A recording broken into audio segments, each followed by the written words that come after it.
Muy bien, muy bien. Les damos la más cordial bienvenida al seminario sobre la colaboración entre escuela y terapia en el trabajo con adolescentes con dificultades en la personalidad. Vamos a conocer al docente de la jornada.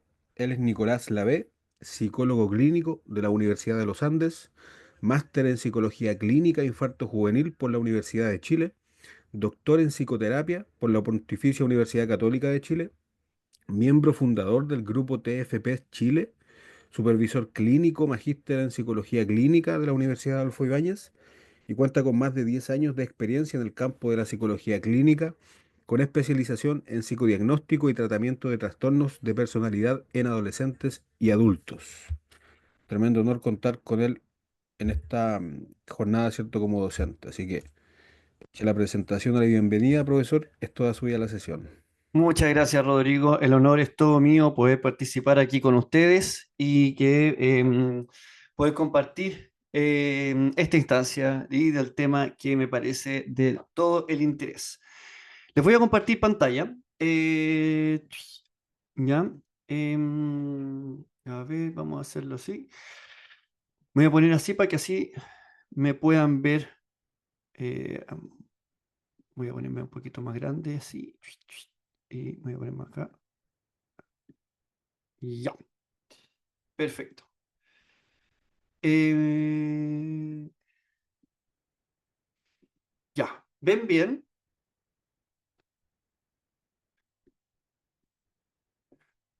¿Se ve bien? Perfecto, Súper. súper. Excelente, excelente. Ya vamos a mover todas estas cositas acá porque me están molestando. Y si hay algunas preguntas, claramente como lo dijo Rodrigo, las vamos a dejar ahí al final. Bueno, trastorno de la personalidad en adolescentes, diagnóstico clínico e intervención escolar. ¿Ya? Este es un tema que es bastante interesante y que espero que podamos resolver algunas dudas. Hay dos objetivos que yo me quiero proponer acá. Uno, conocer un poquito más sobre los diagnósticos de trastorno de personalidad en la adolescencia, la validez del diagnóstico y tener una breve repasada para la actualización clínica, epidemiológica del diagnóstico y así como algunos esboces sobre de la identificación clínica. Y por otro lado, tener también, identificar las manifestaciones de las dificultades de la personalidad en la escuela, la importancia del colegio en en el abordaje de los trastornos de personalidad en adolescentes y también empezar a introducir cómo puede ser una mejor comunicación y colaboración entre profesionales de salud mental y el colegio, siendo este último un factor protector muy importante en los adolescentes. Yo siempre he pensado que en general en mi práctica clínica evito a toda costa que un alumno cierre el año de manera prematura, o no vaya a clases, porque sabemos muy bien que la deserción escolar es un factor de riesgo y de exposición a una serie de situaciones muy complejas, ¿sí? Entonces, aquí vemos que el rol que tiene un colegio es fundamental. Ahora, vamos con la primera pregunta que puede ser obvia, pero ¿sabe? No lo es tanto. ¿Puede alguien no tener personalidad? Ahí me pueden ir comentando también, les agradecería, voy a tener, claramente ahí dice Pablo, no, no puede no tener personalidad. Solo Pablo piensa que no tiene, ya Roberto también piensa, Matías, bien, bien, eso, gracias, muy bien. Todos tenemos una personalidad, exactamente. Entonces, aquí hay algo curioso. Les voy a hacer la siguiente pregunta. Si ya todos tenemos una personalidad, ahora que ya con todos contestaron, todos evalúan la personalidad sí o sí cuando entrevistan clínicamente a sus pacientes.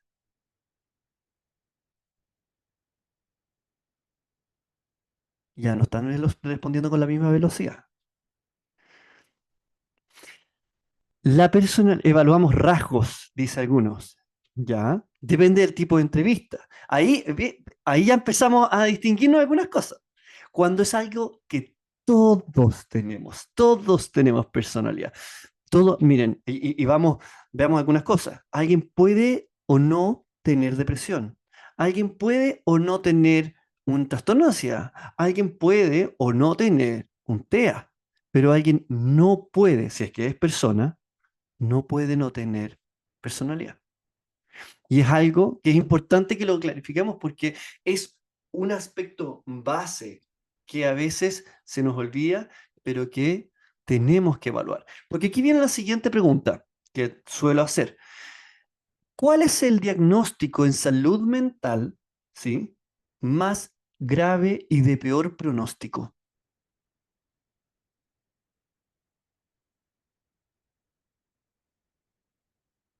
Vamos, vamos. De peor pronóstico. La esquizofrenia hoy día tiene mejor pronóstico. El tratamiento de la esquizofrenia permite un funcionamiento que permite una cierta reinserción. Limítrofe, ahí vi, perdón, hay alguien dijo una respuesta, pero déjame ir para arriba, espérese. Y quiero postular a una eventual beca a Yasna Escanilla porque fue la persona que respondió correctamente. Sí, no puedo dar yo la beca, perdón, pero me estoy tomando atribuciones. ¿Ya? Yasna Escanilla responde antisocial. Eso es correcto. Si ustedes ven bipolaridad, trastorno de personalidad límite, depresión, todos hay tratamientos, todos hay, ¿cómo se llama? Abordajes que la evidencia de alguna u otra manera ha podido entregar con cierto respaldo y con resultados, con cierto poder de efecto. Pero el trastorno antisocial de la personalidad es el único que no hay tratamiento. Además, es inimputable por ley, es decir, que uno puede, por depresión, puede cierta forma aminorar las penas, pero con un trastorno antisocial de la personalidad, no. Y es un trastorno específico de la personalidad. Ustedes cuando hacen una evaluación clínica, ¿ya? ¿Descartan trastorno antisocial de la personalidad o asumen que la persona no lo tiene?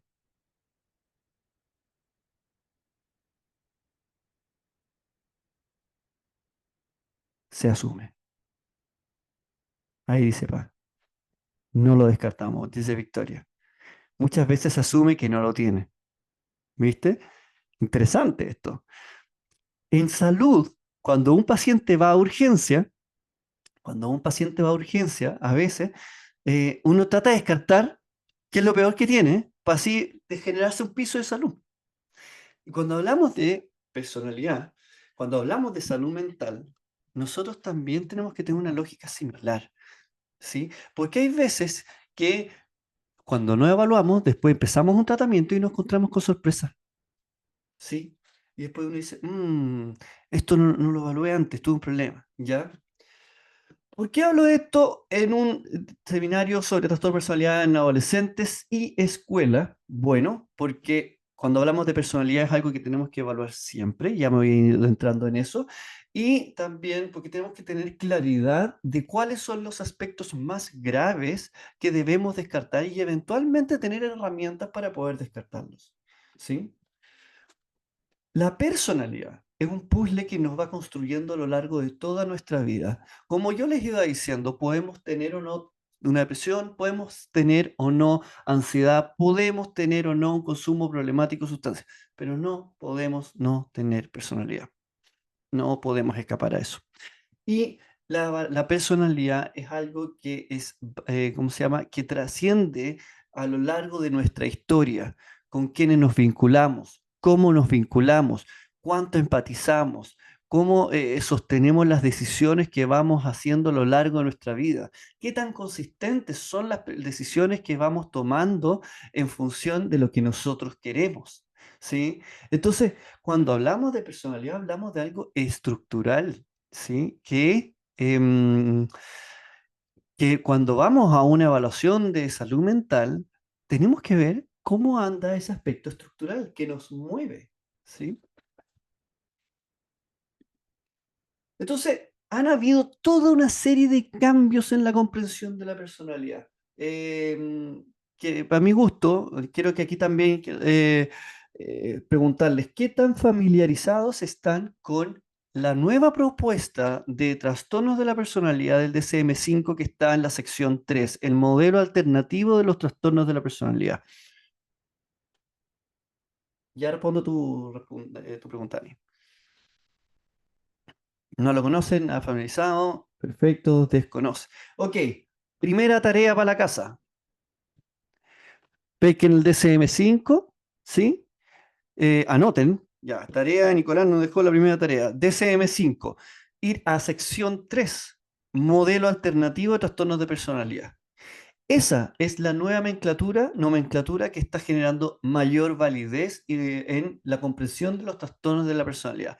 ¿Por qué digo esto? Porque la versión oficial de los trastornos de personalidad del DSM-5 es prácticamente igual al DSM-4. La razón, aquí le entrego como la copucha, es que no alcanzaron a terminar los estudios necesarios para hacer la versión alternativa como plantearla como versión oficial y la han ido introduciendo de a poco. ¿Sí? Pero ya tenemos instrumentos validados que evalúan desde este modelo y que además, ¿ustedes han podido ver el CIE 11 ya? ¿Han podido ver el CIE 11? Y acá la dice que sí, Felipe, muy bien. En el CIE 11, ¿notaron algo que les haya llamado la atención con respecto a los diagnósticos de trastornos de personalidad? ¿Sí pudieron?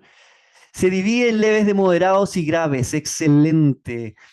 Que ahora el CIE-11 tiene una comprensión dimensional, no categorial de los trastornos de la personalidad. Y el DCM5, la sección 3, está en la misma línea.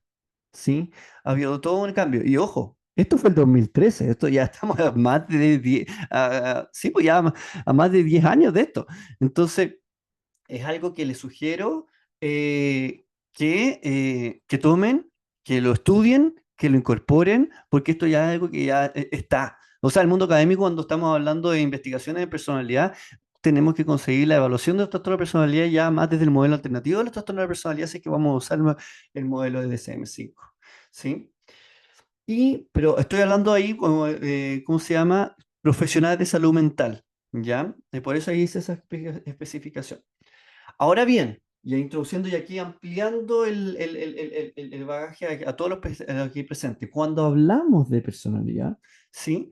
Empezamos ya a considerar toda una serie de elementos que ya no es una serie de categorías o síntomas, que si cumple esto o tiene que cumplir 5 criterios de esto, no. Hablamos ya toda una serie de dimensiones que habla de la empatía, de la identidad, de cómo establezco mis relaciones, cuán íntimo, cuánta intimidad logro establecer en mis relaciones, ¿sí? Cómo está mi sexualidad con el otro y conmigo, etcétera, ¿sí? Y por supuesto la combinación epigenética, la combinación entre los genes y el ambiente.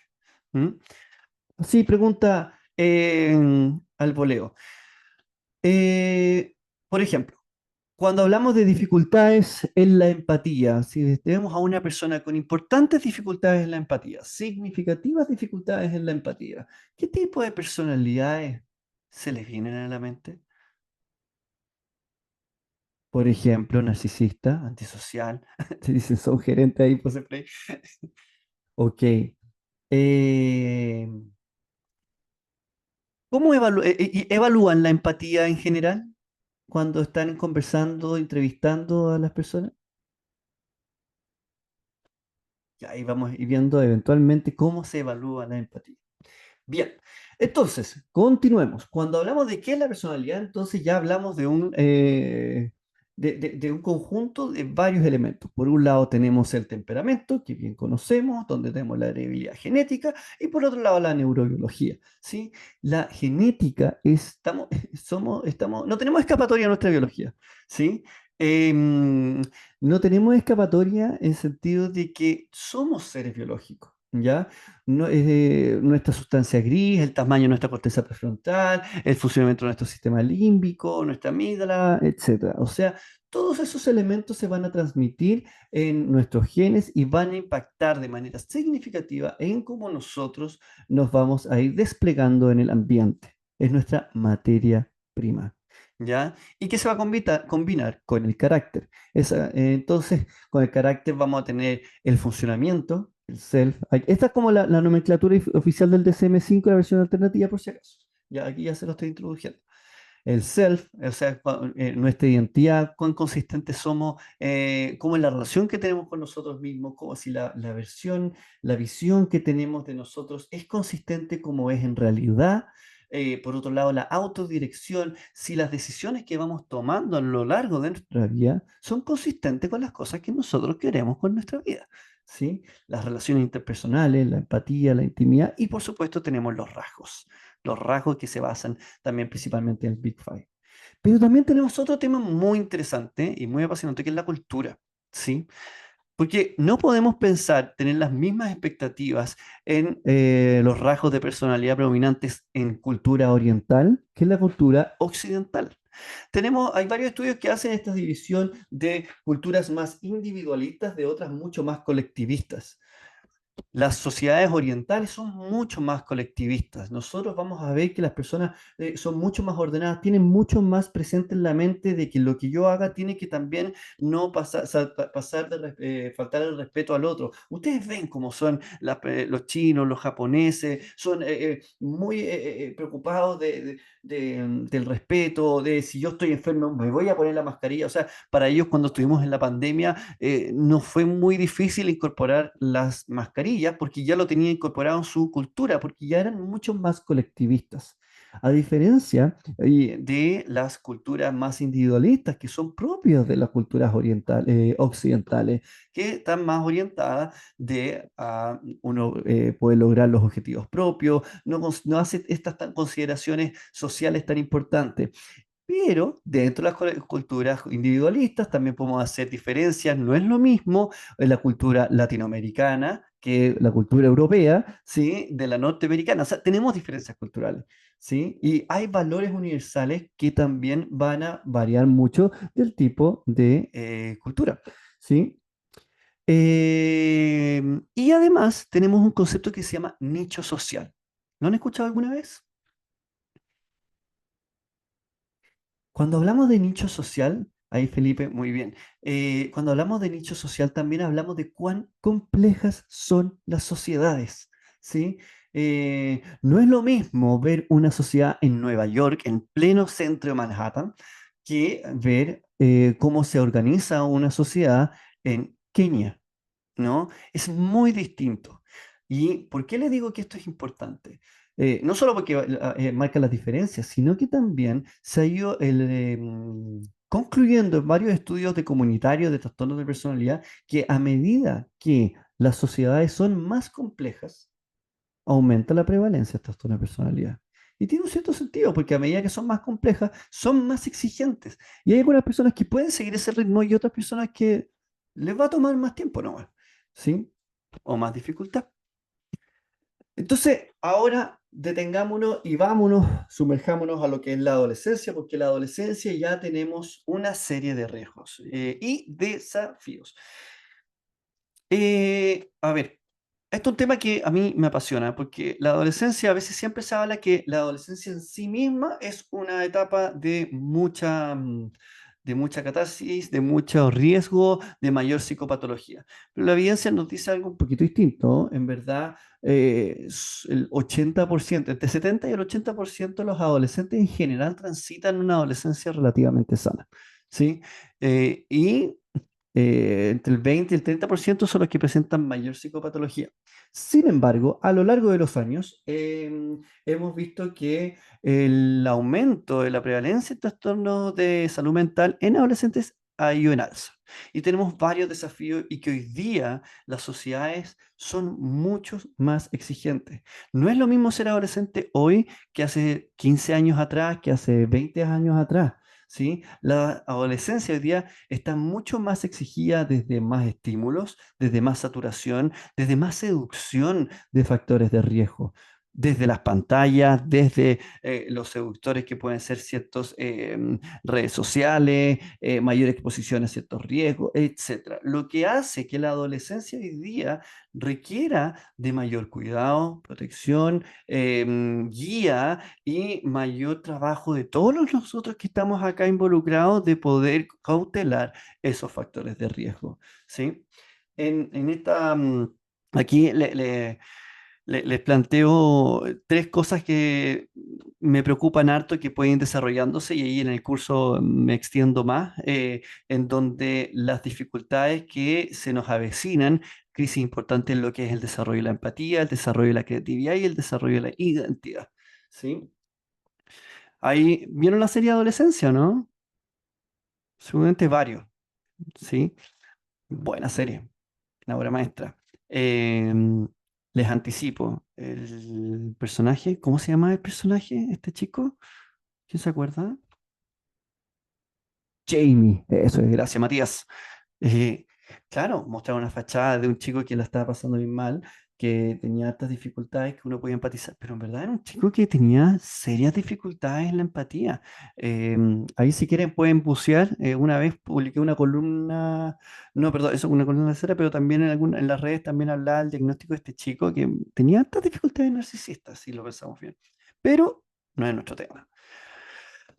Adolescencia es un periodo crítico. Es un periodo crítico, sí, porque es el periodo en donde hay mayor incidencia de diagnóstico en salud mental. ¿Qué quiere decir incidencia? Es los nuevos casos de un cierto diagnóstico. Es en la adolescencia donde empiezan a surgir los diagnósticos en salud mental.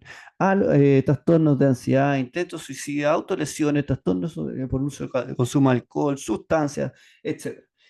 Ok, pero tenemos un problema, ¿sí? Por muchos años se dijo que los trastornos de la personalidad en la adolescencia no se podían hacer. Hoy día esa frase es empíricamente obsoleta, obsoleta, ¿ok? Eso también es importante para mí, para que lo tengan claro. Hoy día sí es válido hablar del diagnóstico de trastorno de la personalidad en la adolescencia. Entonces, y hay varias razones que nos van invitando a pensar eso. Por ejemplo, ya esta ya pues, nos invita a pensar lo que si tenemos que la gran mayoría de los diagnósticos de salud mental empiezan a surgir en la adolescencia, ¿por qué no podemos pensarlo en el trastorno de la personalidad? ¿Por qué hay que esperar a que tenga 18 años para decir, ok, ahora sí puedes estar, ¿te acuerdas de todas las veces que fuiste hospitalizado por distintos temas y nosotros decíamos ansiedad o depresión o síndrome ansioso depresivo? Bueno, ahora que tienes 18 años, te podemos decir que en verdad es trastorno de personalidad. Eso va en contra de toda la lógica de prevención en salud, intervención temprana, ¿sí? Eh, bueno, quienes le digan que no se pueden hacer el diagnóstico antes de los 18 años, yo les invito a mostrarle a esas personas estos estudios, ¿sí? Em, Hay varios estudios que ya han mostrado hay una diferencia significativa en distintos dominios, en distintas áreas, en las diferencias que se manifiesta en aquellos adolescentes que presentan dificultades en la personalidad, que van presentando, que calzan con los criterios para un trastorno de personalidad. ¿Cuál es el problema? Es que al esperar a que tenga 18 años para decir que tiene trastorno de personalidad, se pierde mucho tiempo. Y cuando uno habla de salud, uno tiene que hablar de intervención temprana y diagnóstico temprano para la prevención, para mejorar el pronóstico. ¿Sí? La personalidad es dinámica, siempre se va a estar moldeando a lo largo de toda nuestra historia. ¿Sí? Siempre se va a estar moldeando. Nunca termina de desarrollarse la personalidad. Porque vamos a tener una personalidad mientras estamos en el colegio. Vamos a tener un nuevo desafío de nuestra personalidad mientras estamos en la universidad o el instituto. Vamos a tener un nuevo desafío en nuestra personalidad y cómo nos vamos adaptando cuando salimos de la universidad. ¿Sí? Siempre se va a estar moldeando al ingreso del trabajo. Y de hecho, cuando tenemos distintos hitos en el desarrollo, salimos del colegio, entramos a la universidad, salimos de la universidad y empezamos a trabajar. ¿Qué se acuerda cuando empezamos a trabajar y salimos de la universidad? Era una cosa súper angustiante porque ahora, ¿y ahora qué? Ahora tengo que hacerlo yo, ¿sí? Entonces, son hitos del desarrollo que nos desafían nuestra capacidad de adaptarnos. Entonces, desafían nuestra personalidad. Nuestra personalidad siempre se está moldeando, ¿sí? Hoy día, el diagnóstico de trastorno de la personalidad en la adolescencia es válido empíricamente. Tenemos instrumentos que lo validan, también que lo evalúan y que incluso los modelos diagnósticos, por ejemplo, el DSM-5, también en la parte del DSM, la parte de versión alternativa, se hace hincapié en que el diagnóstico puede ser los inicios de la adolescencia. Ahora bien, les anticipo algunas cosas, después podemos profundizar en el curso que para ir especificando cuándo podemos decir que un trastorno de personalidad en la adolescencia. Obviamente nos vamos a encontrar con dificultades de los rasgos, dificultades en la personalidad, en el funcionamiento, pero cuando empezamos a ver que esto ya empieza a durar más tiempo. Cuando empezamos a ver que ya dura a lo menos un año, esto ya no es una mala semana, esto no es una mala... y que además las diferencias que estamos observando, los criterios que después podemos ir profundizando, eh, ya están asentados, entonces podemos hablar derechamente de un trastorno de la personalidad en adolescente. El diagnóstico del trastorno del desarrollo de la personalidad en adolescente se sigue usando, pero es para cuando uno quiere tratar de plantear, mire, esto está en desarrollo de trastorno de personalidad, todavía no ha pasado un año, no me gusta hablarlo como tan criterio, tiene que pasar sí o sí un año, pero esto todavía está instalándose, pero todo indica que va para allá. Tratemos de prevenir que esto no se desarrolle, ¿sí?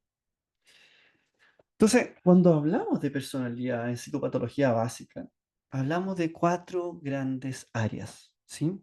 Hipersensibilidad interpersonal, desregulación emocional, alteraciones del self y desregulaciones del comportamiento.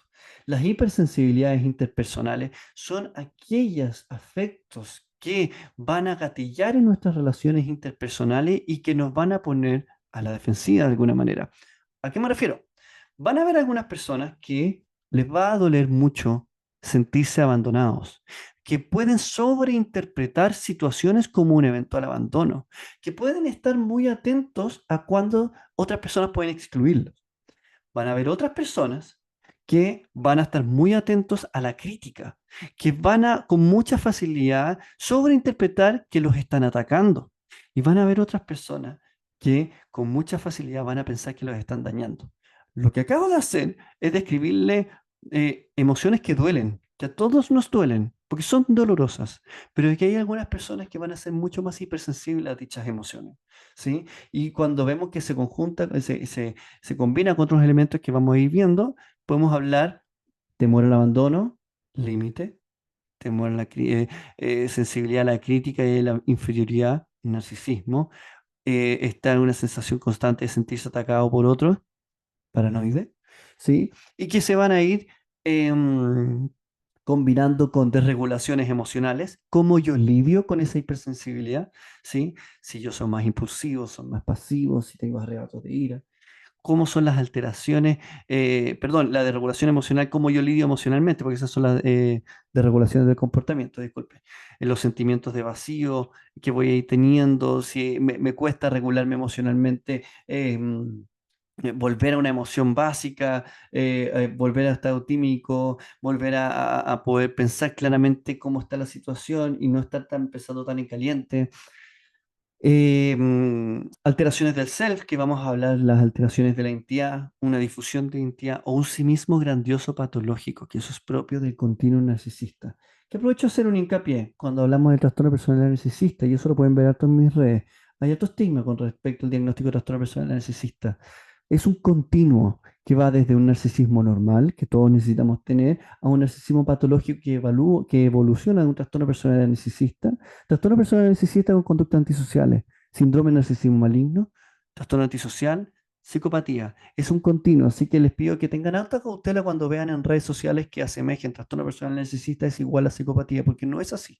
¿Sí? Yo trabajo harto con trastorno de personalidad narcisista, tengo muchos pacientes que tienen ese tipo de dificultades y este tema de las redes sociales a veces me ha quitado la libertad de hablarle a mis pacientes sobre sus dificultades narcisistas porque ya se está asemejando con un insulto, ¿sí?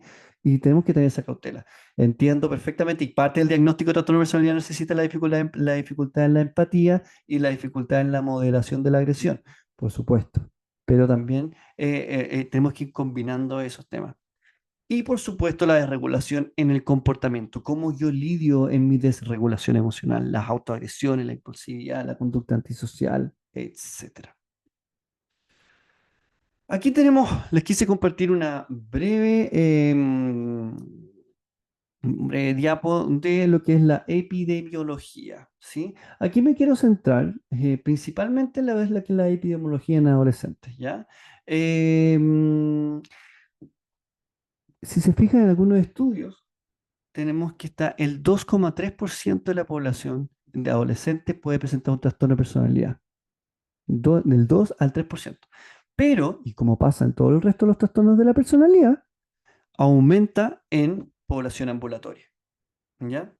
O sea, pacientes consultantes adolescentes, al menos un 11% podríamos pensar y esperar que tenga un trastorno de personalidad, ¿se fijan?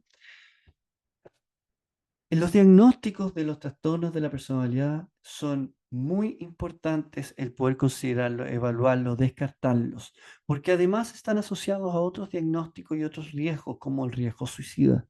Solo el trastorno límite de la personalidad, ojo, solo el trastorno límite de la personalidad, ¿ya?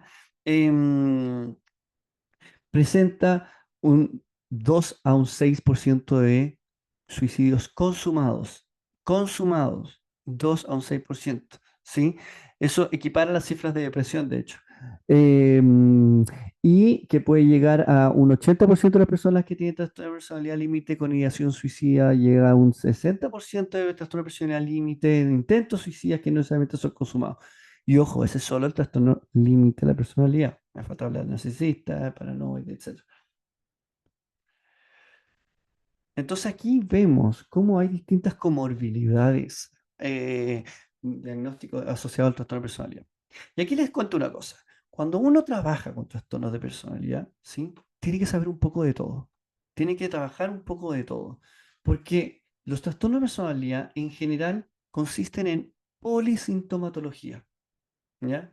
Es decir, con un trastorno de personalidad, yo sé que me voy a encontrar también de manera comorbia síntomas asociados a la obsesión, síntomas asociados a consumo de sustancias, síntomas asociados a trastorno de conducta alimentaria, ¿sí?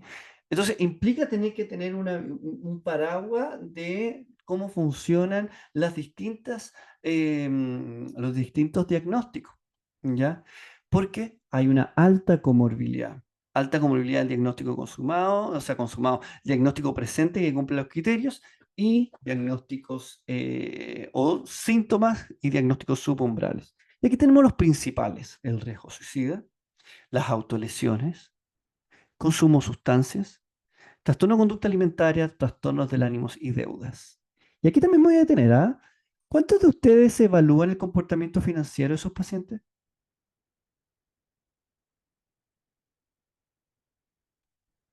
¿Cuánto? ¿No? ¿Por ahí? ¿No? ¿No? ¿No? Sí, ahí un poco. ¿Cuántos? Independientemente si hay pacientes, si hay episodios de manía, ¿cuántas veces se incorporan en su batería de evaluación? Oiga, ¿usted tiene deudas? Evalúenlo, se lo sugiero. A veces uno se lleva de sorpresa. No es lo mismo endeudarse por educación a endeudarse por tener distintos créditos de consumo para costear una vida que no te alcanza para vivir. ¿Sí? Y que no necesariamente va con un estilo, con episodios maníacos. Sí, es que es verdad lo que dice, que es verdad que la evaluación de manías tiene que incorporar la evaluación de deudas, pero las deudas, el comportamiento financiero es importante. ¿Por qué? Piénsalo de esta forma: desregulación emocional. Si yo me regulo emocionalmente, puedo usar las sustancias para lidiar con mi desregulación emocional. ¿Sí? Eh, si yo también me regulo la alimentación a través de la comida, como por ansiedad, me regulo emocionalmente. Pero también las deudas, también el dinero puede ser una forma de regularse emocionalmente, ¿sí? Entonces, les sugiero que siempre evalúen el comportamiento financiero de sus pacientes, incluso en adolescentes. ¿Y por qué también, sobre todo en adolescentes? Porque hoy en día el acceso al dinero a adolescentes está siendo cada vez más frecuente. El acceso a redes sociales o a pseudo gurús que te invitan a invertir en casinos, que te invitan a dártelas de trader, eh, ha seducido a muchos adolescentes, que ha puesto en jaque el patrimonio familiar de familias que tanto esfuerzo han trabajado para trabajar, para lograr. Así que no es solo si hay bipolaridad. En serio, siempre les sugiero, cuando evalúen personalidad, o sea, siempre, evalúen riesgo de suicida, autolesiones, trastorno de consumo de sustancias, trastorno de consumo de conducta alimentaria y comportamiento financiero. Siempre, así como por default. ¿Ya? Para que así al tiro ya tengan los frentes cubiertos para descartar psicopatologías más graves. Bueno, y por último, cuando hablamos de trastornos de personalidad, no puedo no mencionar el estigma que está asociado. Los trastornos de personalidad son el diagnóstico más estigmatizado en salud mental. O sea, si ya tenemos diagnósticos, si ya la salud mental ha tenido su estigma, ¿sí? Imagínense tener el diagnóstico más estigmatizado de todo. Hoy día voy a hacer algunos mitos que son obsoletos, ¿ya? Ya partimos con uno. El diagnóstico de trastorno de personalidad en la de los adolescentes es un diagnóstico válido. Mito número dos. El diagnóstico de trastorno de personalidad límite o trastorno de personalidad en general, dependiendo, excluyendo algunos, pero voy a centrarme más en el límite que hay más evidencia, no es crónico, ¿ok? No lo es. Si quieren saber más, les invito a ver las investigaciones sobre Mary Ainsworth, ella de Harvard, em, donde uno ve que el pic de la sintomatología se da en la adolescencia y en la adultez temprana, pero que en general a lo largo del tiempo va bajando. El tema es que durante estos periodos se toman decisiones muy importantes en la vida que nos acompañan siempre, ¿sí? M- eh, Mary Ainsworth. No, perdón. Ay, Sanarini, me confundí con la apego. Perdón. Mary Sanarini. Lo voy a anotar ya. Lo voy a anotar. Perdón. Ya, ahí sí. Así que, bueno. Entonces, otro mito. ¿Tratamiento para trastorno de personalidad? Sí, hay. En la última revisión Cochrane se identificaron 10 distintos tratamientos para los trastornos de personalidad, donde esos destacan DBT, que tiene más volumen de evidencia, no necesariamente mayor efectividad, TFP, terapia focalizada en la referencia, que es el tipo de terapia que aplico yo, y terapia basada en la mentalización. También destaca terapia basada en los esquemas, ¿ya? Entonces, y esas tres terapias, voy a basarme en las primeras tres, han mostrado resultados en sus poderes de efectos relativamente similares. Y eso es súper lindo, porque a pesar de que yo hago TFP, nunca me gusta decir que el tipo de terapia que yo hago es la mejor, la panacea. No, eso es mentira, ¿ya? Es una terapia más que está dentro del pool de alternativas. Y si a un paciente, por ejemplo, no le fue bien con DBT, quizás no le hace sentido el estilo de DBT y quizás puede encontrar que le hace sentido otra. Punto, ¿ya? Entonces, es importante considerar eso y además han surgido una serie de agrupaciones que les invito a que puedan revisar. MDR es cuando encontramos con trauma, con evidencias más de trauma complejo o por el problema es que el trauma complejo, lo que lo hace más desafiante, el diagnóstico de trauma complejo implica cambios importantes en la personalidad, ¿sí? Han habido algunos ensayos clínicos aleatorios para trastornos de personalidad y como el diagnóstico de trastorno de personalidad límite se suele asociar a experiencias traumáticas, cuando hay experiencias de trauma, el MDR ayuda a minorar la sintomatología, pero el MDR no necesariamente va a aplicar a todos los trastornos límite en la personalidad porque no es prodrómico una experiencia de trauma en el trastorno límite de la personalidad, ¿ya? Pero respondió tu pregunta, Francisca. Entonces, les invito a revisar estas agrupaciones para que son dirigidas a pacientes, que son dirigidas a familiares, que son dirigidas a profesionales y que entregan hartos recursos. ¿Ya? Y ahora vamos a también lo que nos convoca, el colegio. La transición a la educación media, donde empieza también a aparecer la adolescencia, es tremendamente desafiante para los adolescentes, para los padres, para los profesores, para la comunidad escolar, para todos, ¿sí? Porque implica nuevos desafíos, son nuevos ambientes sociales, hay distintos programas, nuevos profesores, distintos cursos empiezan a proliferar, electivos, uno tiene que tomar, ¿cómo se llama?, decisiones de qué tipo de ramificación voy a tomar, empiezan expectativas académicas y viene la PAES. El fantasma de la PAES ya empieza a aparecer.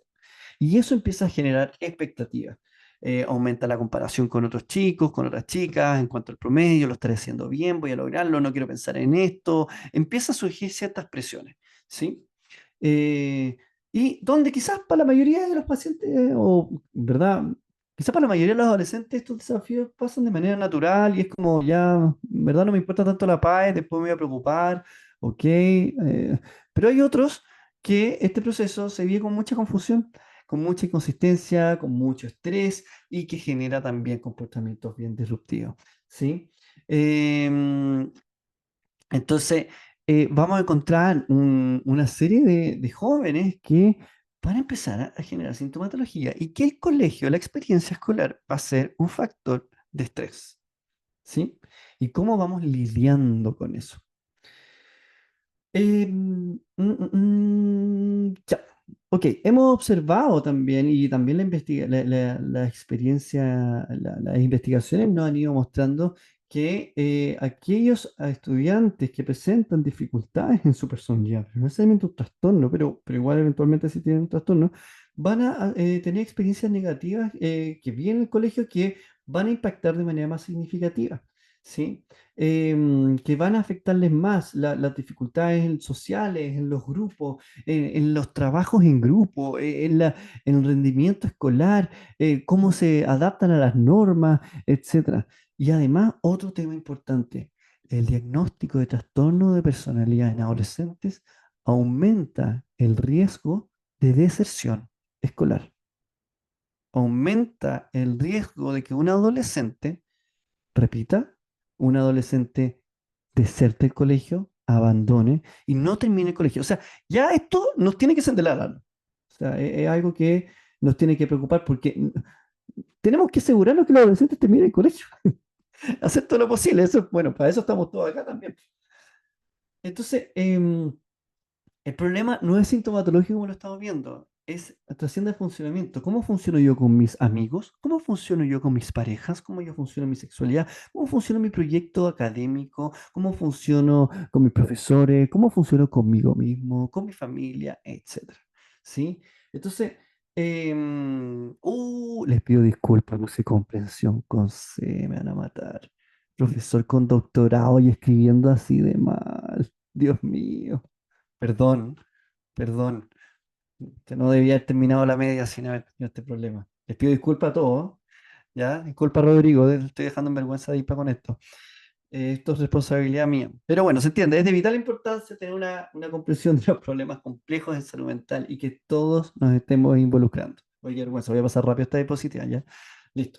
Em, ¿Cómo identificamos estos problemas en el colegio? La verdad es que van a ser varias cosas que no va a haber una, ni cinco, ni diez que va a decir, ah, ya, tiene trastorno de personalidad. Pero sí van a haber algunas cosas que ayudan a que nosotros podamos empezar a encendernos algunas alarmas. Por supuesto que están las... Otra falta de ortografía. Qué vergüenza, perdón. Les juro que el doctorado lo hice no lo hice por correspondencia. Y el colegio, imagínate, lo terminé, en serio. Yo creo que está ahí, estaba lleno de cosas, estaba un poquito estresado nomás. Bueno, las desregulaciones durante las evaluaciones, o sea, cómo lidian los adolescentes en las evaluaciones, cuánta ansiedad se les genera. Es distinto cuando uno empieza a ver una ansiedad social producto o una ansiedad em, claro, ante una evaluación. No es lo mismo alguien que lo único que quiere es rendirla bien, pero predomina esta ansiedad y que es ego distónico, ¿sí? A cuando hay una ansiedad egosintónica, que es más propia de la personalidad, ¿sí? Cuánta preocupación hay al respecto, cuánto interés hay de querer arreglarla, cómo uno va lidiando con este problema, ¿sí? Cómo es el desborde emocional. Cuando ustedes evalúen y conversan con adolescentes, también les sugiero preguntarles cómo les va con los trabajos en grupo, ¿ya? Eh, pero partiendo es, oye, y cuando el profesor dice trabajos en grupo, ¿cómo reaccionas tú? ¿Se acuerdan usted cuando el profesor decía trabajos en grupo? Para algunos era como, miramos al tiro al amigo al lado y decíamos, y solo con un movimiento de cabeza decía, ya, este compadre es conmigo. Pero para otro, esta experiencia es súper estresante. Es como, em, es como, chuta, ¿con quién soy? ¿Con quién puedo ser? Y que empieza una sensación muy angustiante porque me siento más aislado, me siento más excluido, ¿no? Entonces, eso ya no ayuda a tener un gatillante. Algunas personas puede que no les guste el trabajo en grupo porque tienen la sensación de que trabajan solo ellos y no trabaja el resto. Pero ojo, trabaja solo ellos porque le cuesta delegar o porque efectivamente sus amigos son medio flojos. Mm, Entonces, Esto también nos ayuda a estar observando cómo reaccionan, incluso en la misma aula, aquellos alumnos que están con trabajo en grupo. Si uno es docente, si uno trabaja en el aula y dice, ya, trabajo en grupo, y a veces se acerca un alumno o una alumna y dice, profesor o profesora, ¿puedo ser yo solo? Ojo, ¿qué está pasando con ese chico? ¿Sí? ¿Por qué pide ser solo? Uy, pasa una vez, hicimos que repetidamente pide ser solo. ¿Qué le pasará? ¿Sí? Tenemos que estar atentos a eso. ¿Mm? Otra cosa es en los recreos y almuerzos, estar observando cómo van reaccionando, cuán solo están ciertos compañeros, ciertos chicos, ciertas chicas en el almuerzo, si almuerzan solo, si, todas estas instancias de interacción interpersonal son la clave para estar atento a dificultades que pueden estar asociadas a la personalidad. Seguramente también está asociado a otras dificultades, ¿eh? No es solo de trastorno de personalidad, puede estar asociado a trastornos del ánimo, de ansiedad, ¿ya? Pero también es un camino para evaluar lo que es personalidad. Las interacciones con profesores, ¿sí? Si hay, no es lo mismo un chico que tiene problemas con un solo profesor, ya está bien, y que todo el resto del curso tiene problemas con ese profesor, ok. Pero cuando vemos a alguien que empieza a tener profesores, dificultades con distintos profesores, las anotaciones en el libro son frecuentes, ¿sí? Ya nos dice algo. ¿Qué pasa con este chico? ¿Qué pasa con esta chica que le cuesta adaptarse? ¿Sí? Si le cuesta adaptarse por un tema de aprendizaje, le cuesta adaptarse solo por un tema de atención, pero se preocupa, no se ve tan preocupado, ¿sí? La personalidad también influye mucho en nuestra capacidad de adaptación. Somos una especie que nos hemos ido adaptando por millones de años, ¿sí? Y cuando tenemos dificultades para adaptarnos, Darwin ya lo esbozó, pero habla de que nos va a presentar dificultades importantes en el ambiente. ¿Cuánto somos capaces de ver esa dificultad de adaptarnos y qué hacemos al respecto? ¿Sí? Retrasos y ausentismos también. Sí, hay como vía el trastorno posicionista desafiante con trastorno de personalidad. Ya. La hay. Y retrasos y ausentismo, o sea, un chico o una chica que empiece a faltar, a no querer ir al colegio, que manifieste síntomas ansiosos, pero dice, ok, pero ¿cómo va lidiando con esto? ¿Cómo se va adaptando a esto? ¿Cuánto le está preocupando? ¿Cómo están sus habilidades de afrontamiento ante este problema? ¿Está cronificando este problema? Ya eso nos habla que va más allá, que trasciende a un simple trastorno de ansiedad. Ojo, digo simple para que no me malinterpreten, no porque sea menos grave, sino porque parece que nos estamos encontrando que esto ya no es algo meramente sintomatológico, sino que trasciende al funcionamiento de la persona. ¿Sí? Y por supuesto nos encontramos con polisintomatología, o sea, tenemos un poco de dificultades del ánimo, dificultades en la ansiedad, dificultades en el consumo de sustancias, porque además tenemos cierta información del chico o la chica, dificultades alimentarias. O sea, la polisintomatología en general se asocia a trastorno de personalidad. ¿Sí? Y cuando nos encontramos con casos así, a veces es muy común pensar que es un problema en mala conducta, que tiene que aprender, que se tiene que adaptar, o si no, chao. ¿Sí? Y uno entiende porque yo trabajé un tiempo en colegio hace estos años atrás y en verdad uno está apagando incendios todo el rato, todo el rato. Es como, a veces uno tiene que ser pragmático nomás. Ojalá hubiese tiempo para reflexionar sobre los casos. En verdad, en la gran mayoría de los colegios no lo hay tanto, ¿sí? Porque uno está todo el rato viendo distintas situaciones y a veces es común que aparezca en nuestra mente la solución más pragmática, o se adapta o no se adapta, ¿sí? Y es súper complejo, porque es muy común interpretar estos comportamientos como es rebelde, ¿sí? Y es obvio, porque así funciona nuestro cerebro. Nuestro cerebro siempre nos va a hacer atajos, ¿sí? Siempre nos va a querer buscar la respuesta más rápida, porque así funcionamos. No es que estemos mal, porque así funciona nuestro cerebro, ¿ya? Y a veces la respuesta rápida eh, es rebelde. Ya, entonces, si no, lo suspendemos nomás. O bueno, no se adaptó y la expulsión, ¿ya? Entiendo y esas medidas están por algo. No quiero que me malinterpreten y quiero decir, oh, profesor, la vez le dice que no hay que expulsar nunca a los alumnos, a veces hay que hacerlo. Y es verdad. Pero hay que tratar de evitar, si en verdad sabemos que el colegio trata de evitar por toda costa, a veces asusta diciendo, hoy vamos a expulsar, pero en verdad sabemos que no quieren hacer eso. Sí. El tema es que cuando encontramos con trastorno de personalidad, donde hay temas importantes como el abandono, el rechazo, la exclusión y una dificultad importante en la configuración de la identidad, este tipo de medidas a veces pueden agravar la hipersensibilidad al rechazo, percibirlo más como un ataque. Por ejemplo, a veces me he encontrado con adolescentes y el colegio me pregunta, y conversando con los psiquiatras, me dice, oye, ¿y si le cerramos el año? O incluso hablando de chicos en cuarto medio, aparece la opción de cerrarles el año.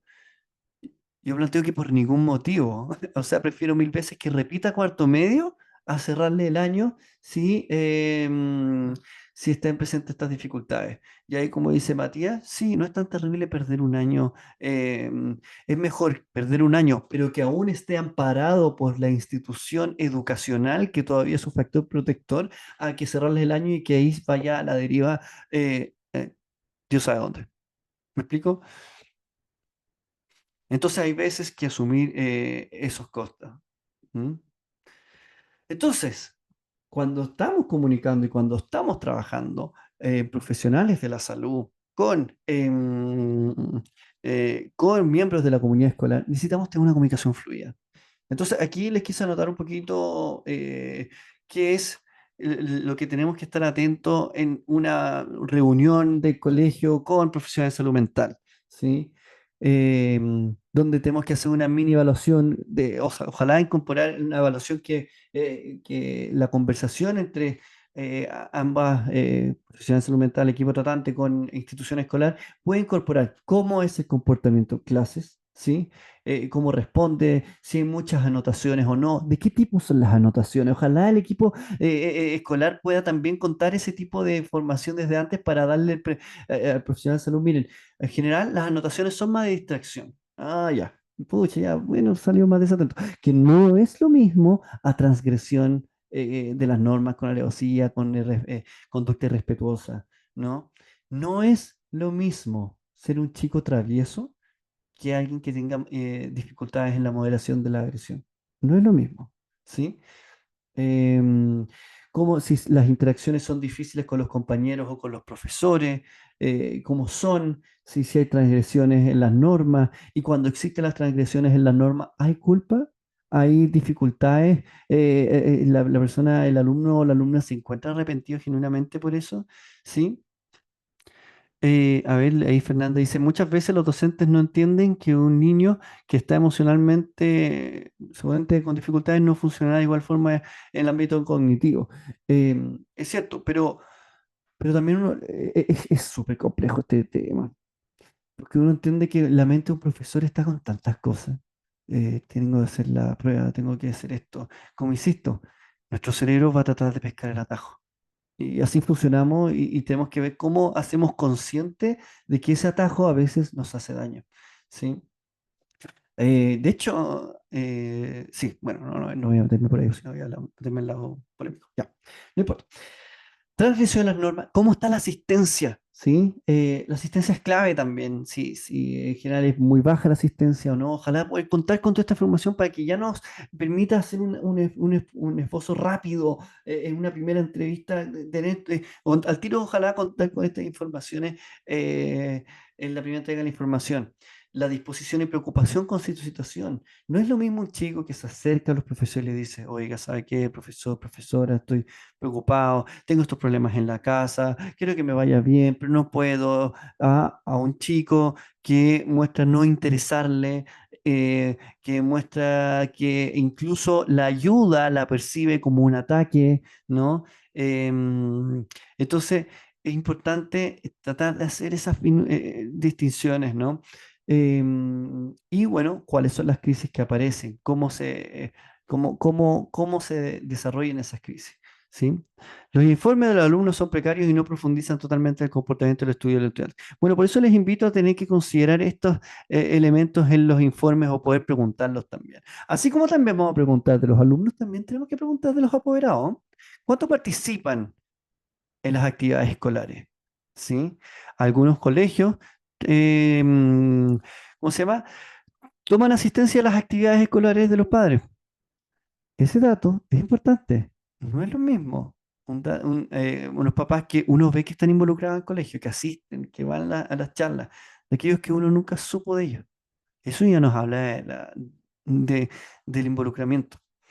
School bonding, apego escolar, es un factor protector. ¿Sí? Mientras yo más me voy comprometiendo en el colegio, en las actividades extraprogramáticas, en la comunidad escolar, es un factor protector. Porque es comunidad. Flexibilidad y rigidez, cómo van reaccionando los padres, cómo los padres o los apoderados se toman las sugerencias del equipo educativo frente a frente a las sugerencias, a las observaciones, etcétera, y cómo van respondiendo, ¿sí? Si son más rígidos, son más flexibles, o son más laxos, se me olvidó agregar esa dimensión, o si toman un estilo más más autoritario, más sometido hacia sus hijos y eventualmente un informe que se pueda entregar al equipo escolar por parte de profesionales de salud que a lo menos pueda entregar, porque tenemos que facilitarnos la pega entre nosotros. Entonces, que el informe escolar, el informe inicial, pues seguramente pueden haber otros eventualmente, incorpore el contexto de la derivación o de la evaluación, las principales dificultades observadas en conjunto, así como también la intervención indicada para que el colegio sepa qué es lo que se está trabajando. Y ojo, la intervención indicada em, que especifique bien el tratamiento y ojalá puedan esbozar una alianza, cuál es la alianza terapéutica establecida. ¿Y a qué me refiero con la alianza terapéutica? Con cómo están los objetivos, cómo están el método o las tareas y en la disposición a que ser tratado, el vínculo. O sea, que en la intervención indicada ustedes pueden decir, el tratamiento es este tipo de tratamiento, estos son los objetivos que se están trabajando y ojalá ustedes puedan ser lo más concreto posible. ¿Ya? No es lo mismo decir integración de la identidad que que el alumno sea capaz de tener mayor consistencia en las cosas que se va proponiendo, o sea, poder hacer lo más concreto posible, ¿sí? Em, cuáles son los objetivos y el método de trabajo y ojalá también la intervención indicada ustedes pueden reportar, el tratamiento va a incluir a los padres, etcétera, para que estemos todos alineados un poco en cruzarnos la información. Hay que ayudarse mutuamente, ¿sí? Y las sugerencias también para establecimiento escolar. Eh, Traten de establecerlas siempre, ¿sí? Y por supuesto su información de contacto. Aquí, a ver. Eric dice, trabajo psicólogo en una triada de colegios, envío informes lo más completos posibles y colegas en reuniones me han dicho, usted no es clínico o me cuestionan cuando les pido trabajo colaborativo. Es duro, ¿sí? Bueno, por eso estamos haciendo estos cursos para facilitar ese trabajo colaborativo. Gracias, Eric, por ahí, eh, por tu valioso aporte. Y también les sugiero estar siempre copiando a los apoderados en las comunicaciones que ustedes tengan, ¿sí? Mucha cautela en entregarse información, ¿cómo se llama? Que pueda comprometerlos como al no avisarlo. Es importante que toda la comunicación por escrito que ustedes tengan con el colegio sea también, para cuidarse ustedes, con copia a los apoderados para que se den por entrado. Si eventualmente ustedes están en situaciones donde hay maltrato o eventuales vulneraciones de derechos, probablemente eso se reporte en el acta en la vez que, cuando ustedes tengan que tener la reunión en conjunto y que sea que sea un caso de denuncia. ¿Sí? Pero es importante que puedan tener cautela de cómo van transmitiendo la comunicación, ¿sí? Por otro lado, es importante, y aquí ya nos estamos acercando al relativo final porque creo que tenemos una hora, es importante que el equipo y la comunidad escolar pueda educarse sobre las autolesiones, ¿sí? Esto es sumamente importante, ¿ya?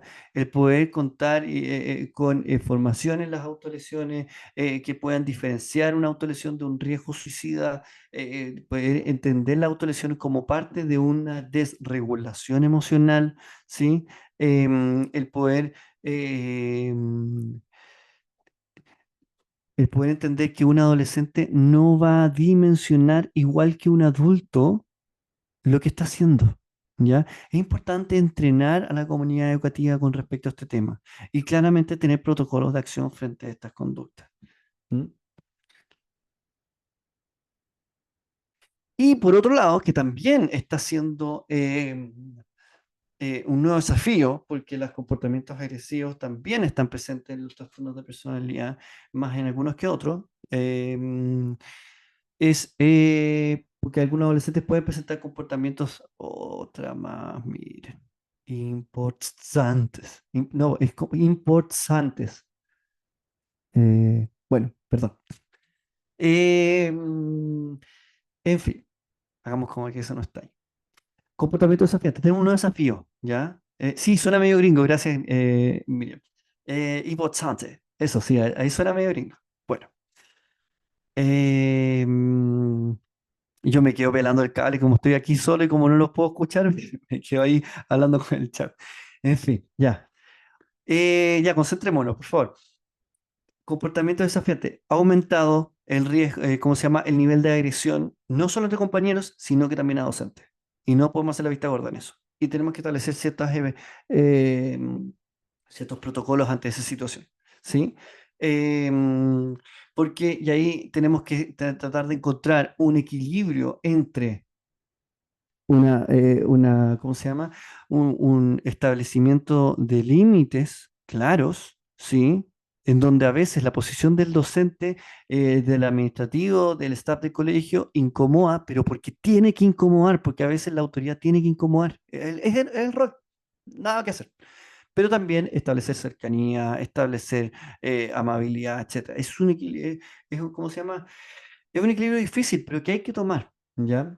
Y entonces podemos encontrarnos con situaciones de malos manejos de la agresión. Entonces tenemos que establecer una serie de criterios para poder afrontar estas situaciones de tal manera que también se proteja al cuerpo docente, ¿sí? Muchos profesores han salido muy dañados porque no hay protocolos claros de cómo abordar desregulaciones de la agresión, ¿sí? En donde, como yo veo ante una situación de agresión que vivo en un adolescente, ya sea entre dos adolescentes o un adolescente con profesor, primero, ¿cómo establezco seguridad?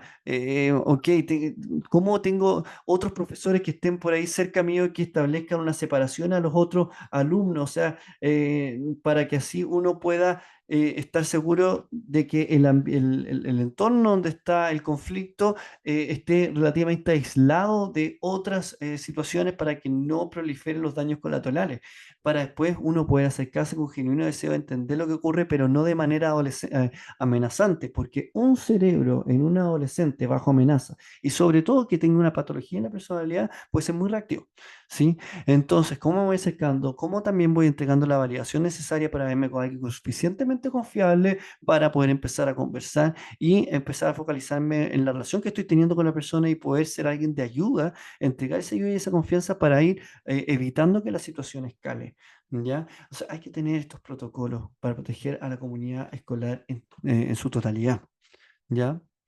Y eventualmente el curso iremos viendo distintos niveles de intervención, conociendo como el sistema de apoyo multinivel, donde la evidencia también nos ha mostrado como algo interesante en poder establecer escaladas de intervenciones de una universal a una focalizada, a una intensiva, que es como similar a cuando hablamos de intervención en salud a una universal, a una selectiva y a una indicada.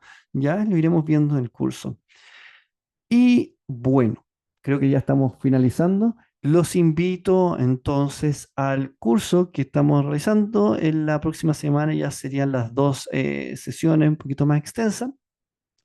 Los invito a seguir mis redes y también los invito a un proyecto personal que estoy haciendo hace poquito. Ya, yo me he formado más tiempo como investigador, como clínico y la verdad como streamer.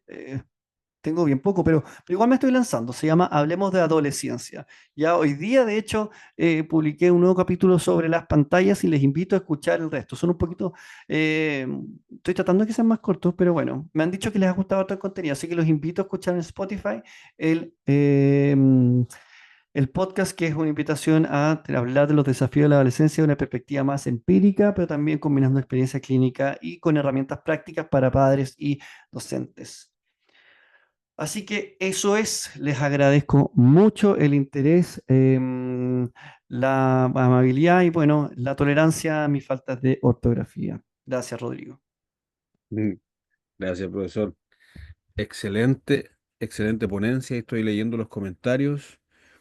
Muy agradecido. Ahí deja muchos saludos, ¿cierto? Vi alta participación durante la ponencia en el chat. Bien ahí también. Vamos a dar el pase entonces a las preguntas. Levanten la mano por aquí por la plataforma, por favor, o también la pueden escribir como gusten. Y ahí les vamos dando la palabra para que puedan abrir su micrófono y realizar su pregunta, su duda, su consulta. Yo tenía un profesor que decía duda, insulto, comentario. Era muy bueno ese profe. Eso siempre decía. Fernando Burra, el profesor, muy buen profe. Mientras levantan la mano aquí, Mari nos pregunta, ¿el video se podrá ver o lo subirán? Claro, se va a subir a nuestro canal de YouTube. De hecho, para quienes nos están revisitando, estamos aquí en nuestro canal de YouTube, somos Adipa. Muy bueno el seminario, dice Rosana. A ver, Ay, qué vamos a bueno que ver le gustó. si tengo alguna consulta aquí. Carla. Carla levantó su mano. Te doy la palabra, Carla.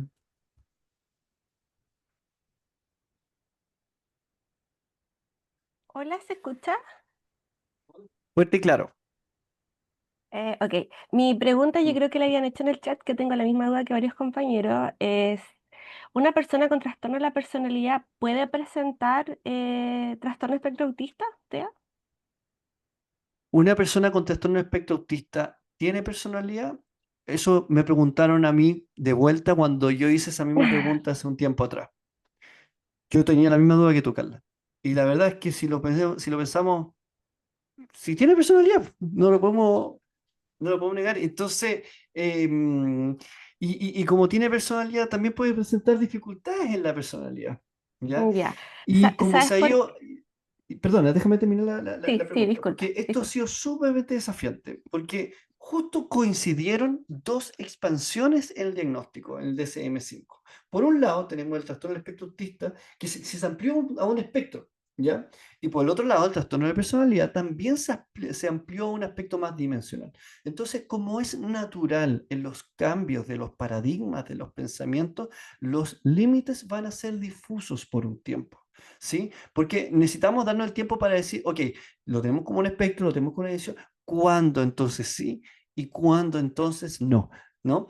Entonces, ya la evidencia nos ha ido marcando un poco que sí existe el solapamiento y la comorbilidad entre ambos diagnósticos, pero lo que sí tenemos que ir pensando en cuanto a qué es lo que va predominando en la explicación de las dificultades de una persona.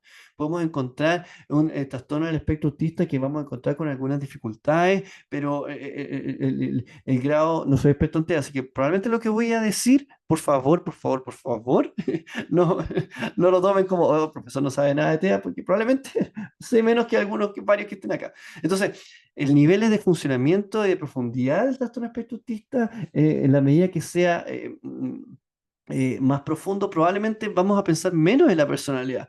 Pero en la medida que también veamos un trastorno espectro autista, pero que igual tiene capacidad, que es capaz de adaptarse, que su nivel, la profundidad de su diagnóstico está presente, pero no es tanto, y vemos que hay dificultades en la personalidad, porque nos permite mirar las dificultades en la personalidad, entonces ahí podemos cruzar ambos diagnósticos. No sé si ahí respondiendo tu pregunta, Carla.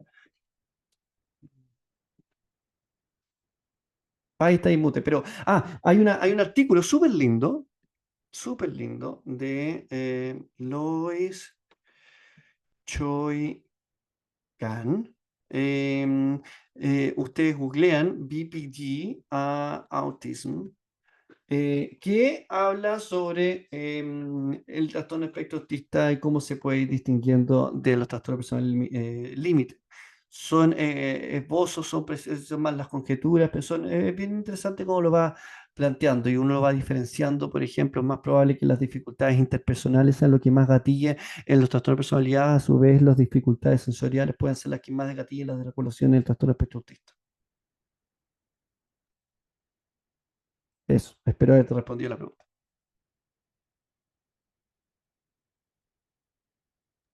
Siguiente pregunta. Gracias, profesor. Tengo aquí a Ángelo Espinosa. Ángelo, hola Ángelo, ¿cómo estáis? Qué bueno Hola verte de Nico, nuevo. de nuevo por acá. Nico, te Sí, hago una claro. consulta con respecto a poder establecer un corte en la adolescencia para poder empezar a sospechar un TP, porque se habla mucho de que la adolescencia se corrió a los 10 años por los cambios configuracionales, la nueva evidencia, por todos estos procesos conductuales que pasan. Y entonces, siempre me pregunto cómo hacer el corte de empezar a evaluar ante una disfunción prolongada en la personalidad o en la disrupción comportamental para pensar en un posible TP a temprana edad. Perfecto. Es súper buena la pregunta que tú estás haciendo y te la agradezco. Al menos en los sistemas validados de evaluación de trastorno de personalidad, de cuestionario, etcétera, empiezan el corte entre los 12 13 años, ¿ya? Pero aún así, mientras más temprano es la edad de evaluación, hay que tomarlo con más cautela, ¿ya? La adolescencia siempre sorprende, ¿eh? Porque siempre entrega como uno puede establecer un diagnóstico más complejo y severo y nada, pues nos sorprende, nos tapan la boca. Y es bacán cuando nos tapan la boca y nos dicen, viste, no estaba tan grave. Eh, Porque es un periodo en que uno puede encontrarse, así como hay varios factores de riesgo, también se puede encontrar con varios factores protectores y que pueden generar altos cambios, ¿ya? Pero, y ahí respondí directamente a tu pregunta, es mejor ir pensando desde los 12 13 años, uno puede pensar con más libertad en el diagnóstico, pero si ya encuentro dificultades importantes en la personalidad en los 12 13 años, tomarlo con cautela y esperar un tiempo, y si esto ya persiste un año, ok, ya esto va para allá, precisamente venir como tal.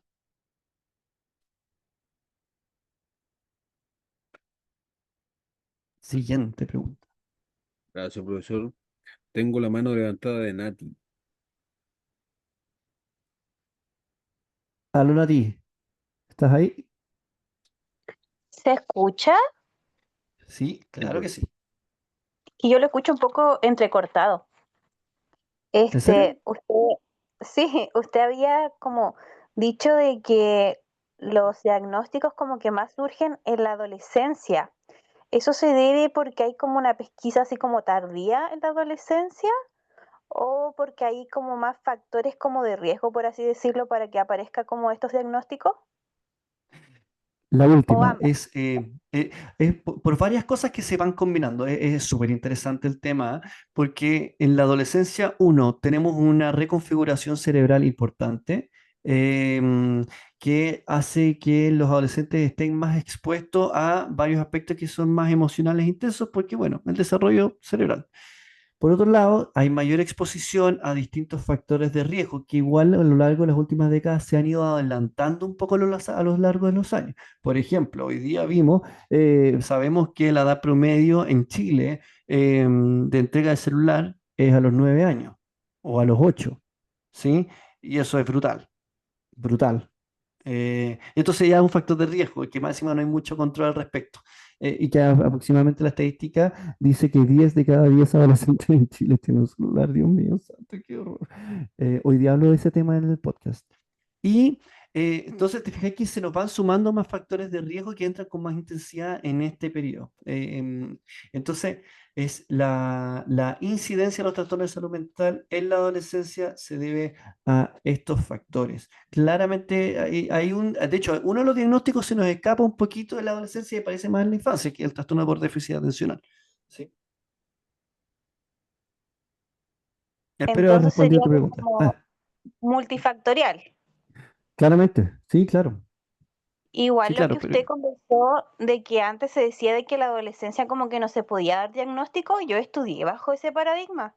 que decían que solamente se hablaba de rasgos, no de diagnósticos en sí. ¿Dije yo que no se podía dar diagnóstico? No, usted había Ah, dicho ya. de que se creía como Sí, mito. sí, sí, que sea, Y yo, exactamente, los porque, profesores con los que estudié en la universidad, hace como 8 años atrás, me decían de que la personalidad solamente se hablaba de rasgos, no de diagnósticos. bueno, y ese es el tema, que esa afirmación hoy día está obsoleta.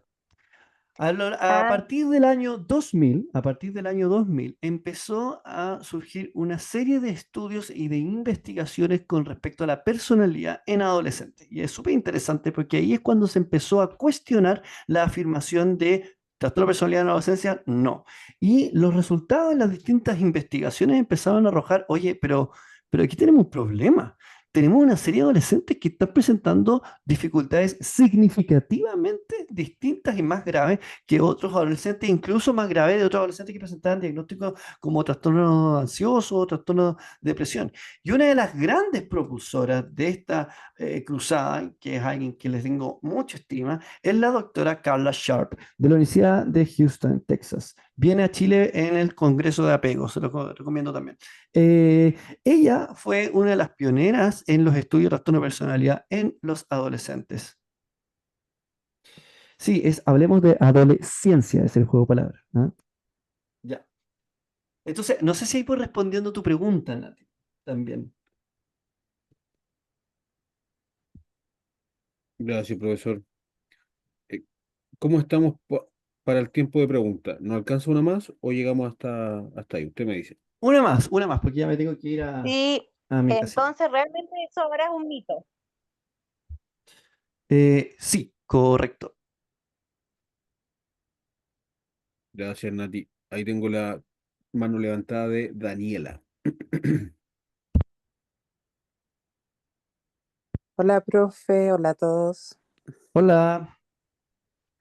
Más que una pregunta, es como una reflexión. Si bien Eso, me yo gusta. Cerramos con una 17, reflexión. sí, 17 años trabajando como psicóloga, por personales tuve que dejar como de manera formal. Yo trabajaba siempre en colegio y desde el área de infanto-juvenil y ahora me dedico a la consulta clínica y educacional. Yo siempre digo eso porque trabajo con la mayoría mi área es infanto-juvenil y por ende la mayoría de los temas que se trabajan en temas en relación al colegio. Y me he dado cuenta cómo ha crecido fundamentalmente el motivo de consulta en relación a lo que usted expone y cómo hay diversos factores contextuales, familiares, personales, que acrecentan estos diagnósticos, entre comillas, y cómo estos actores involucrados, como que vulgarmente lo voy a decir, se tiran la pelota uno a otro. El colegio a la familia, la familia al colegio, el colegio al niño, y claramente nos estamos viendo involucrados en una sociedad en que estamos súper cambiados, la influencia de las tecnologías, la influencia de las mismas noticias, nos damos cuenta. Entonces, era hacer como una reflexión. Yo siempre, bueno, ahora que empecé, volví a retornar el tema de mi práctica clínica. Yo Ujú. enfoco mi atención es no solamente a la familia y al niño o adolescente, sino que trabajo en la triada inmediatamente, porque si bien los niños pasan mayor parte del tiempo en en el colegio, entonces, por lo mismo, por una forma de prevención y darle como un reencanto de los mismos adolescentes, sobre todo, al evitar la deserción y caer en otras, ¿cómo lo podría decir? Eh, Evitar la deserción y caer en como conductas que potencien esta desmotivación, sobre todo teniendo en cuenta de un diagnóstico prematuro en el tema de la personalidad, en tema de que si no se tratan a tiempo o si no reciben un apoyo, ya sea psicológico o una orientación desde el mismo colegio, puede trasladarse a un tema ya netamente de trastorno de la personalidad ya más fuerte, que a la larga Correcto. trae Sí. consecuencias más severas Exactamente, Daniela, te agradezco la reflexión em, porque el tema es muy complejo, es muy difícil. Mm, Uno puede entender por qué es que a veces se van peloteando de un lado a otro, porque a veces hay escasez de herramientas. Y uno también tiene que tener contextos en los cuales uno puede estar trabajando, porque es muy común encontrarse con profesores, con comunidad escolar que están quemados. sí, No hay nada que hacer, está quemado y como no hay protocolos, no hay intervenciones claras que permitan bajarse de manera clara, eh, va a dificultar, va a desmotivar, va a cansar, etcétera. Entonces, más que, claro, uno ve que puede que se tire la pelota uno al lado del otro, pero no necesariamente desde la mala intención, sino que desde la escasez de herramientas, ¿sí? Eh, ahí Em, yo creo que no sé si una escasez de herramientas, profe, porque mira, esta misma instancia hacen que uno como profesional se nutra un poco más. Yo creo que desde la vocación y el querer, Bueno, no es descartable, por supuesto, que uno puede encontrarse con personas que pueden tener dificultades en la vocación que pueden teniendo. No es descartable para nada. como El punto que visualizar quiero, al niño perdona, más que un número, sino que el niño y su trayectoria y teniendo en cuenta los factores contextuales, familiares y todo lo que estamos viviendo hoy en día. correcto. Se hace tremendamente complejo. Uno le encantaría que uno pudiera conocer la historia de todos los niños y eso es lo Mm, ideal, sería lo ideal. Pero por otro lado uno piensa, chuta, ¿y cómo está la historia de los profesores? De desgastada. cómo... Sí, pues entonces el tema es muy complejo. Es muy complejo, entonces cómo uno podemos entregar herramientas y después a nivel de Estado o de instituciones como universidades puede entregar, o instituciones como también ADIPA, puede entregar herramientas para entregar una cierta noción de cómo actuar, ¿ya? Así que te agradezco la reflexión, Daniela, porque la situación no es fácil y efectivamente que pueden ir evolucionando a trastornos de la personalidad. ¿Ya? Claramente. Em, Gracias, no, gracias a ti profe, y por les estas instancias agradezco. que de verdad que son súper nutritivas para todos. Que bueno, los invito a todos al curso, espero que también pueda estar a la misma altura y que les haya gustado esta instancia. Ahí les dejé el link del, del Spotify para el podcast. Eventualmente veo cómo tengo que aprender cómo hacerme un canal de YouTube, no tengo idea, tengo que aprenderlo. Y ahí están las redes. El congreso que mencioné, el congreso de mentalización, se va a hacer en octubre. Pongan el congreso de mentalización para familias y adolescentes y Chile y le pasaré. Viene Peter Ford aquí. Genial, Estamos, profesor. Rodrigo. Súper, súper. Entonces, con todas estas invitaciones hechas, vamos a despedir el video, pero Gracias, profe. no se vayan, por favor, que ya llega el momento del sorteo y la certificación.